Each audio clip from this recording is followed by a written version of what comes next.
Bienvenue. Vous voyez vous-même, après les drones, c'est des ceci, cela, c'est des bombardements. Maintenant, c'est des attaques à Belgorod. C'est une région russe qui est à la frontière avec l'Ukraine. On vous parle de l'incursion des rebelles. Après, avant, ils ont dit que c'était ukrainienne. Ils ont vite fait des démentis cela parce qu'ils ont peur de la réaction de la Russie. Et après, non, c'est des rebelles. D'autres disent qu'ils sont proches à l'armée ukrainienne, donc sont soutenus par les Ukrainiens. On fomente les rébellions pour aller en Russie, pour détruire Belgorod, pour attaquer des civils, pour attaquer des gens. Et le gouverneur de la région a évacué les gens. Ils disent qu'ils ont maîtrisé ces rebelles-là. Et les amis, nos amis jouent avec le feu, comme toujours. Parce que la rébellion, ce n'est pas le dada des celles occidentaux. La Russie peut créer des situations difficiles dans leur pays en donnant les armes aux extrémistes. Parce que quand on regarde cette image de ces rebelles qu'on a présentés, on voit que c'est des extrémistes de l'extrême droite qui veulent faire la guerre à la Russie jusqu'à arriver à Moscou selon les déclarations qu'ils ont faites. Et nos amis européens de l'OTAN jubilent dans rien. Ils jubilent dans rien. Parce que si vous êtes du caca, il fait du café. Et si c'est comme ça que vous procédez, demain, vous allez commencer à accuser les gens de terrorisme alors que c'est vous qui pratiquez du terrorisme.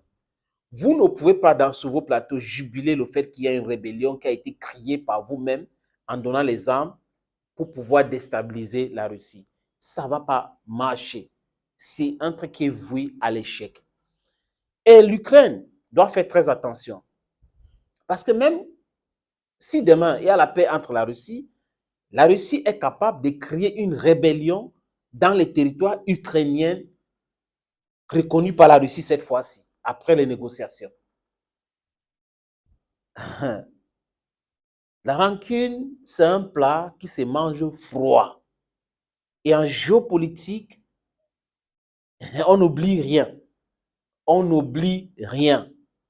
Tes intérêts peuvent être à gauche aujourd'hui et demain, ça soit à droite. Et les personnes que tu as piétinées à droite hier ne vont pas être avec toi. La preuve, les Américains, les Européens ont piétiné l'Afrique, ont imposé les désiderata à l'Afrique. Aujourd'hui, l'Afrique n'est pas avec eux sur la guerre en Ukraine et sur beaucoup de sujets.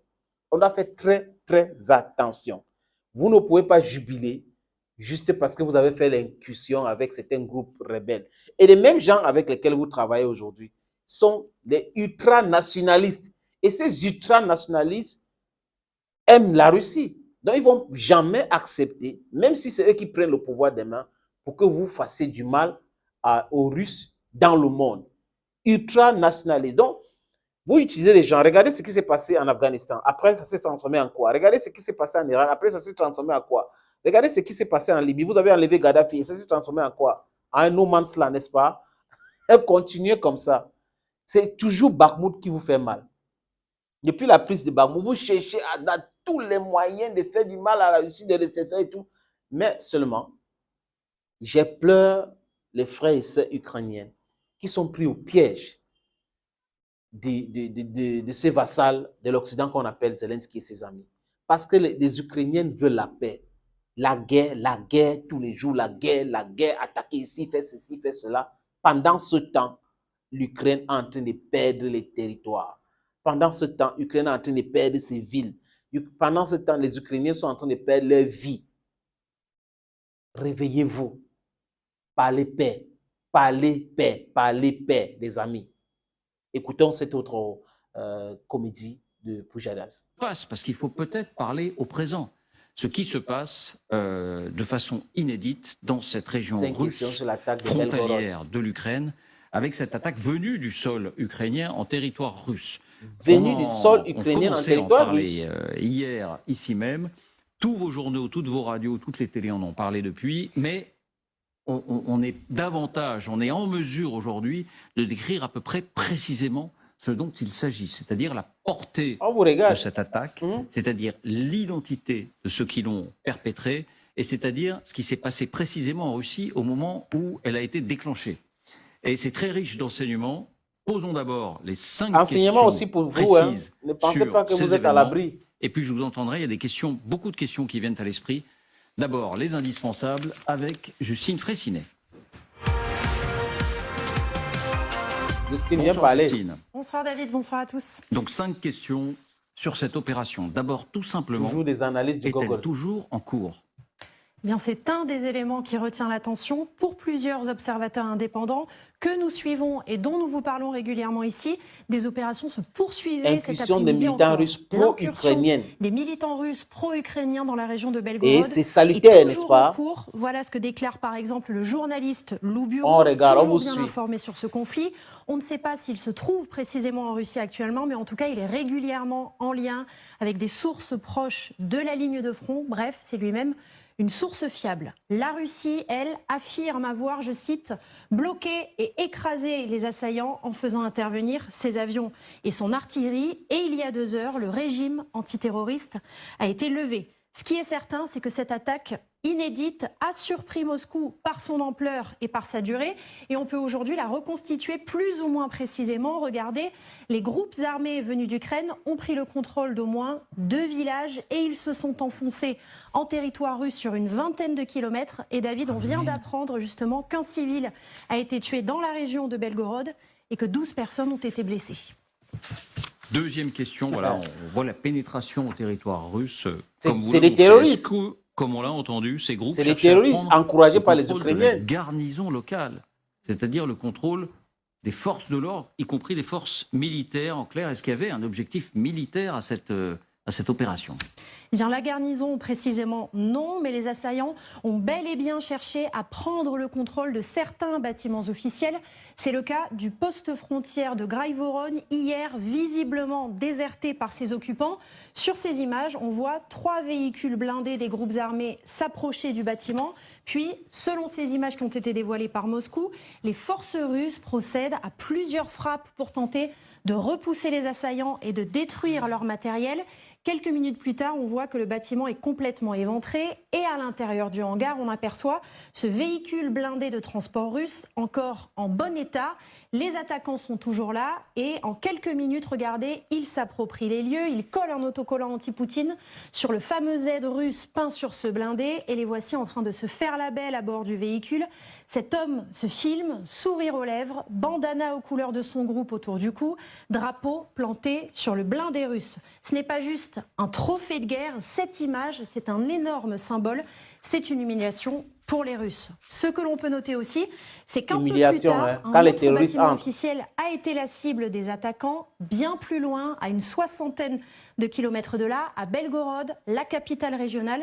Et il ne s'agit de rien de moins qu'un bâtiment du FSB, les renseignements russes. On voit effectivement ce panache de fumée noire dans le ciel.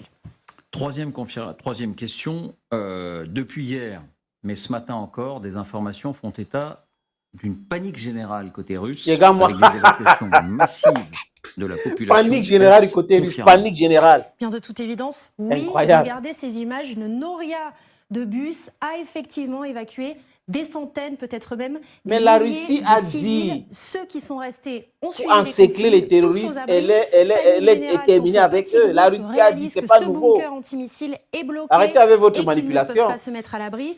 Selon nos informations, à ce stade, les populations ne sont pas rentrées chez elles. La situation n'est donc pas revenue à la normale. Panique confirmée aussi par l'ampleur de la réponse militaire russe, avec notamment, vous allez le voir, ces hélicoptères de combat dont l'un au moins s'est écrasé, peut-être sous le feu adverse. On va écouter justement Jérôme Garraud, notre correspondant à Moscou, qui est de passage à Paris. Et pour lui, c'est sans commune mesure avec d'autres incidents qui ont déjà eu lieu en Russie, notamment cette incursion qui avait eu lieu le 2 mars dans la région frontalière de Briansk. On l'écoute. C'est très différent de ce qu'on a connu le 3 mars dernier, qui était déjà un petit coup d'éclat de la part de ces combattants. C'était la première fois qu'il y avait des combats sur le sol russe. connaît qui est derrière. Et là, on monte vraiment en puissance. C'est Le vous. dispositif n'a rien à voir. Déjà, pour que l'armée russe envoie des hélicoptères, etc., on voit qu'il y a eu des combats beaucoup plus intenses. Quatrième question, c'est un autre élément qui a été évoqué ce matin, un dépôt nucléaire, un dépôt d'armes nucléaires dans la région a été évacué, les armes nucléaires auraient été évacuées, est-ce que c'est la réalité ? Eh bien ça, on ne peut pas l'affirmer effectivement avec certitude, mais il y a tout de même un faisceau d'indices. Hier, le porte-parole des renseignements militaires ukrainiens, au moment de l'incursion, explique que l'installation de Belgorod 22, un entrepôt de munitions nucléaires, est également en train d'être évacué par les Russes. Renseignement pris, Belgorod 22 est effectivement une installation militaire qui sert habituellement de site de stockage pour des ogives ou pour des missiles nucléaires. À vol d'oiseau, on est à une vingtaine de kilomètres à peine du lieu des combats. Le site a effectivement été évacué. On ne peut pas pour autant affirmer que des armes nucléaires s'y trouvaient à ce moment-là et qu'elles ont été emportées. C'est des terroristes, Dernière quel question, opposant? et C'est-à-dire un que les tout gens autre prennent sujet. les Que armes pour aller sait-on attaquer un des pays. deux On groupes dit d'opposants que qui ont orchestré les l'opération. On parle de suprémacistes blancs. C'est le cas? Eh bien, en réalité, comme on l'affirmait dès hier, il y a bien deux groupes différents. D'abord, la Légion Liberté pour la Russie et le corps des volontaires russes. La Légion Liberté pour la Russie est directement liée à cet homme que vous allez voir, l'opposant russe Ilya Ponomarev, le seul député à avoir voté contre l'annexion de la Crimée en 2014, le seul député russe. Et il a rejoint le camp ukrainien dès février 2022, constitué une armée privée qui coopère avec les troupes de Kiev. Son objectif, renverser le pouvoir de Poutine et sortir, je cite, de la dictature. Et c'est ce groupe notamment qui aurait procédé à de nombreux sabotages de lignes de chemin de fer. Le deuxième groupe n'a rien à voir, mais il s'est allié au premier pour mener ce coup d'éclat. Il s'agit du corps des volontaires russes. Effectivement, ce groupe-là est considéré comme radical. Il abrite des suprémacistes qui arborent notamment en brassard l'insigne de l'armée de libération russe qui a collaboré avec l'Allemagne nazie pendant la Seconde Guerre mondiale. Son dirigeant, c'est Denis Nikitine, Denis Kapoustine de son vrai nom, figure connue du milieu hooligan et de l'extrême droite en Russie.